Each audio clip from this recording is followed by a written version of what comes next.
காங்கிரஸ் துணைத் தலைவர் ராகுல் மீது சரமாரியாக குற்றம் சாட்டியுள்ள முன்னாள் மத்திய அமைச்சர் ஜெயந்தி நடராஜன் கட்சியிலிருந்தும் தமிழ்நாடு காங்கிரஸ் அறக்கட்டளையிலிருந்தும் விலகுவதாக அறிவித்துள்ளார்.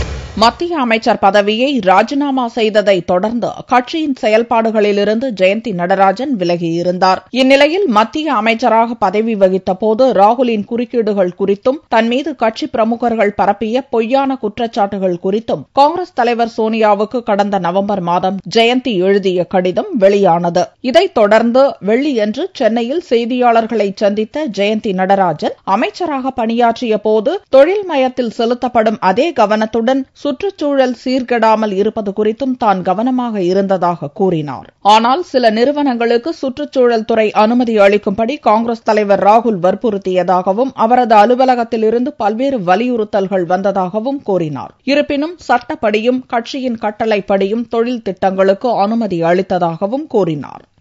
அவங்களுக்கு எழுதியிருக்கிற நான் இந்த கடிதாசியில் பாத்தீங்கன்னா சில நேரங்கள்ல திரு ராகுல் காந்தி அவர்கள் எனக்கு பல பேர் அவருக்கு எழுதின கடிதாசி, பொது தொண்டு நிறுவனங்கள் எழுதின கடிதாசி, சுற்றுப்புற சூழல் பாதிப்பு பல பெரிய நிறுவனங்கள் செய்யற இடத்துல சுற்றுப்புற சூழல் பாதிப்பு நடக்கிற இடத்துல அவருக்கு கம்ப்ளைண்ட் அமைச்சிருந்ததை எனக்கு ஃபார்வர்ட் பண்ணி இதெல்லாம் எப்படியாவது நிறுத்தணும் அப்படிங்கிற அளவுக்கு எனக்கு சொன்னாரு. சிலதெல்லாம் எனக்கு நேரடியாவே சொன்னாரு இமெயில் மூலமா, சிலது அவர் ஆபீஸ் மூலமா எனக்கு சொன்னாங்க. அத்தனையும் நான் செஞ்சேன். ஆனா அதுக்கு பெரிய எதிர்ப்பு இருந்தது, அமைச்சரவையில பெரிய எதிர்ப்பு இருந்தது. இருந்தாலும் இது சட்டப்படியும் இருக்கு, கட்சியோட லைன் இதுதான் சொல்லி எல்லா பொறுப்பையும் நானே ஏத்துக்கொண்டு அதை நான் நிறைவேற்றினேன்.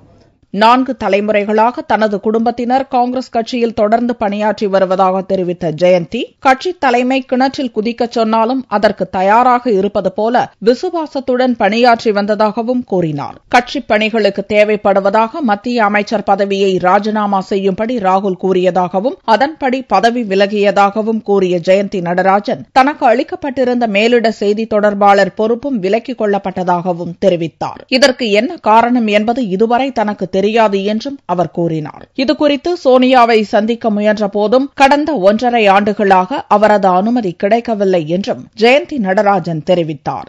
ஒரு மிக பாரம்பரியமான குடும்பத்துல பிறந்து 4 தலைமுறையா காங்கிரசுக்கு சேவை செய்த குடும்பம். என்னோட கொழுத்தாத்தா கான்ஸ்டிடியூண்ட் அசெம்பிளி மெம்பர், எத்தனையோ வருஷம் ஜெயில இருந்திருக்காங்க. என் குடும்பத்தை சேர்ந்த எல்லாருமே சிறைச்சாலையில சுதந்திர போராட்டத்துல சிறைச்சாலையில பல வருஷங்கள் இருந்திருக்காங்க. அதன் பிறகு டிசம்பர் 20ஆம் தேதி பாரத பிரதமர் அவர்கள் என்ன கூப்பிட்டு அனுப்பிச்சாரு. நீ கட்சி தொண்டுக்கு தேவைப்படுறேன்னு காங்கிரஸ் பிரசிடென்ட் என்கிட்ட கூறினாங்க அப்படின்னாரு. அப்படின்னா என்ன அப்படின்னு கேட்டேன். என்ன பண்ணணும் சார் நான் அப்படின்னு. ராஜினாமா பண்ணணும். எப்போன்னு கேட்டேன். இன்னைக்கே பண்ணணும். அப்படியா சார், சரின்னு சொல்லிட்டு 1/2 மணி நேரத்துக்குள்ள ராஜினாமா கடிதாசி அவர் கையில நான் கொடுத்துட்டு எங்க காங்கிரஸ் தலைவரை பாக்கிறதுக்கு முயற்சி செய்த. அப்போ அவங்க போன்ல வந்தாங்க. போன்ல என்கிட்ட பேசினாங்க. போன்ல சொன்னாங்க, ஆமா நீ கட்சி வேலைக்கு தேவைப்படுற, பிரைம் மினிஸ்டர் சொல்ற மாதிரி நீ செய்யன்னு சொன்னாங்க. அமைச்சராக பதவி வகித்த போது தனிப்பட்ட முறையில் எந்த தலைவரையும் விமர்சித்ததில்லை என்று கூறிய ஜெயந்தி, கட்சி மேலிடத்தின் உத்தரவு என்று அஜய் மக்கான் வற்புறுத்தியதாலேயே இளம்பெண் வேவு பார்க்கப்பட்ட சர்ச்சையில் நரேந்திர மோடியை கடுமையாக விமர்சித்ததாகவும் கூறினார். அப்பொழுது திரு நரேந்திர மோடி பாரத பிரதமர் பாரதிய ஜனதா கட்சி வேட்பாளரா இருந்தாரு. அவரை ஸ்னூப் கேட்ல கடுமையா தாக்கணும், பேசணும் அப்படின்னு சொன்னாங்க. நான் வெளியூர் ஹைதராபாத்ல இருந்தேன்னு நினைக்கிறேன். அப்ப நான் சொன்னேன், நான் அமைச்சரா இருக்கும்போது இந்த மாதிரி பேசுறது தவறா இருக்கும்னு தோணுது.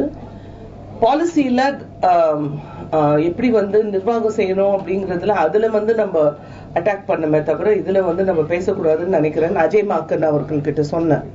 அப்ப அவர் சொன்னாரு, இல்ல இது மேலிடத்துல எடுத்த முடிவு நீதான் பண்ணணும் அப்படின்னு அவரு சொன்னாரு.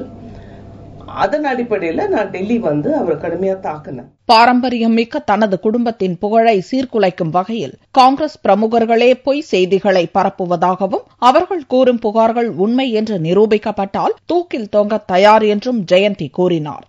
ஒரு வருஷம் நீங்க எண்ணி பார்க்கணும். 2013 டிசம்பர்ல ராஜினாமா பண்ண பிறகு இஷ்டத்துக்கு எப்படியெல்லாம் தோணுதோ அப்படி என் சொந்த கட்சியில இருந்த நண்பர்கள் என்னென்னமோ கொடுத்து என்னென்னமோ எழுதி தப்பு தப்பா என்னை பத்தி வதந்திகளை எழுதி என் குடும்ப பேரை நாசப்படுத்த முயற்சி செய்தாங்க. அதனால அந்த கசப்பான அனுபவம், அந்த 1.5 வருஷம் நான் எங்க தலைவரை பார்க்கறதுக்கு எவ்வளவோ முயற்சி செஞ்சேன். ஆனா அவங்க ஒரு நாள் கூட என்னை பார்க்கல. சோனியாவுக்கு எழுதிய கடிதம் வெளியானதை தொடர்ந்து காங்கிரஸ் கட்சியின் அடிப்படை உறுப்பினர் பொறுப்பில் இருந்தும் தமிழ்நாடு காங்கிரஸ் அறக்கட்டளை உறுப்பினர் பொறுப்பில் இருந்தும் விலகுவதாக அறிவித்த ஜெயந்தி நடராஜன் தற்போதைக்கு எந்த கட்சியிலும் சேரவில்லை என்றும் தெரிவித்தார்.